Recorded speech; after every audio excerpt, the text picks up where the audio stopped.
आओ मैं बोध कराता हूँ, एक धनुर्धर की गाथा तुम्हें सुनाता हूँ। प्रारंभ से ही प्रारब्ध का इतिहास मुझको ज्ञात था। महाभारत के उस युद्ध में हर जगह वो व्याप्त था। ये कविता राधे कर्ण पर आधारित है। तो शुरुआत कर्ण के जन्म से करते हैं कि मां कुंती ने जिसको ठुकराया था, राधा मां ने उसको अपनाया था। सूर्य पुत्र भले ही मैं, पर सूत अधिरथ पुत्र कहलाया था। अरे क्रोध अपमान श्राप का बचपन से मेरा नाता था। चुलबुल चंचल और चालाक मेरा भी एक भ्राता था। शास्त्र का शकुनी था वह, वेदों का अद्भुत ज्ञाता था, पर सूत और शास्त्र का ये मिलन पाखंडियों को ना भाता था।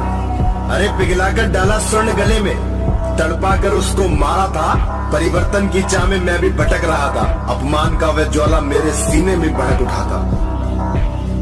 समानता की आस में धनुर्विद्या के ज्ञान को पहुंचा मैं गुरु द्रोण के सम्मुख था, पर अहंकार ने उनको भी जकड़ा था। उनके मुख से बस यही निकला था कि शस्त्र पर सूत का अधिकार नहीं, और अर्जुन के सिवा मेरे नजरों में कोई महान नहीं। अरे तिरस्कार का बोध व्याप्त था मेरे अंदर, जैसे किसी प्यासे के सम्मुख हो सूखा समंदर। फिर नियति ने अपना खेल दिखलाया, गुरु द्रोण के गुरु परशुराम से मुझे मिलवाया। अरे कठिन परिश्रम और मिन्नतों के बाद उन्होंने मुझे अपना शिष्य माना था। इस स्वर्ण रूपी कुंदन को तपाकर उन्होंने मुझे सर्वश्रेष्ठ धनुर्धर बना डाला था।